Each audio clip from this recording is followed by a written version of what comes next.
पूरा घटनाक्रम क्या हुआ जो देखिए, ये जो अभी का जो भूकंप जो आया है वो बेसिकली पश्चिमी नेपाल मतलब वेस्टर्न नेपाल रीजन में है, जो कि हमारे उत्तराखंड के रीजन से सटा हुआ है जोन है। और ये जो अर्थक्वेक जहां आया है वो हमारे जो दो प्लेट्स हैं, जो इंडियन प्लेट और यूएसएन प्लेट, उसकी कोलिजन बाउंड्री पर आया है। और अगर पास्ट में भी अर्थक्वेक देखें तो यहाँ पर नवंबर में भी अर्थक्वेक आ चुके हैं, अभी रिसेंट में जनवरी में भी आए हैं, दैट इज 6.3 मैग्नीट्यूड का अर्थक्वेक था, ठीक है, जो कि दिल्ली में भी फेल्ट हुआ।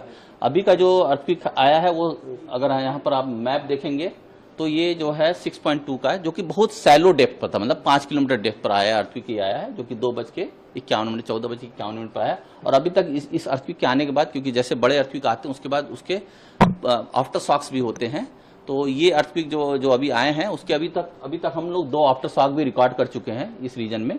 जैसे आप देख रहे हैं रेड वाला जोन देख रहे हैं, ये 2 आफ्टर शॉक उसी रीजन में 10 किलोमीटर के अराउंड में आ चुके हैं। और जैसा कि मैंने पहले ही बताया कि ये कोलिजन बाउंड्री यहाँ पर अगर पास्ट में भी देखें तो बड़े अर्थक्वेक आ चुके हैं, जैसे नवंबर में आए हैं 5.8 के, 6.2 के जनवरी में आए, और ये जो है ये 6.2 का फिर ये अर्थक्वेक आया। ये सब जितने भी अर्थक्वेक हैं ये सब वेस्टर्न नेपाल में कंसंट्रेटेड है। और ये कोलिजन बाउंड्री जहाँ स्ट्रेस बिल्डअप होता है और एनर्जी जब स्ट्रेस बिल्डअप होता है तो अगर उसकी जो रॉक की कैपेसिटी होती है उसके बियॉन्ड जाती है तो वो ब्रेक होता है, और ब्रेक होने पर अर्थक्वेक आते हैं। तो जैसे हिमालयन कोलिजन बाउंड्री अर्थक्वेक आते रहते हैं। अगर ये अर्थक्वेक देखा जाए तो कहाँ फेल्ट हुआ, अगर इसकी इंटेंसिटी की बात की जाए कि इसकी इंटेंसिटी कितनी थी,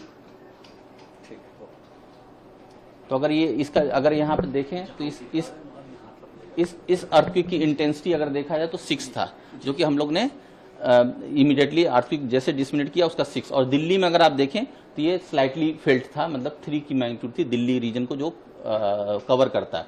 और उसी दौरान अगर देखा जाए तो पब्लिक से बहुत रिस्पांस आया। देखिए अब तक हमारे पास 1 घंटे बीत चुके हैं अर्थक्वेक के, 70 रिस्पांस आ चुके हैं। अगर इस रिस्पांस को देखा जाए इस मैप में तो कहाँ से रिस्पांस आए हैं, तो अगर आप ये देखेंगे तो ये नेपाल में हमारा ईपी सेंटर था जो 6.2 का अर्थक्वेक है। तो अगर देखिए तो उत्तराखंड से आपके पंजाब में भी फेल्ट हुआ है, दिल्ली में काफ़ी फेल्ट हुआ है, लखनऊ रीजन में, जयपुर रीजन में, कुछ लोग यहाँ बता रहे हैं कि ये अहमदाबाद रीजन में भी फेल्ट बता रहे हैं, उनको फील हुआ है। मतलब ये शॉक इतनी बड़ी थी कि क्योंकि जब ये बहुत सैलो थी तो एनर्जी जब पास की है तो लोगों को फेल्ट हुआ है, ठीक है। तो ये अर्थक्वेक कॉमन है, यहाँ पर हमेशा आते रहते हैं, जिससे हम लोग अभी बता चुके इसका पूर्वान तो कर नहीं सकते क्योंकि कोलिजन बाउंड्री है। तो हमें एनडीएमए ने गाइडलाइन जो इशू किया है कि कैसे प्रिकॉशन करें, उसको प्रिकॉशन को हमें बरतना चाहिए। लेकिन एक कॉमन आदमी जान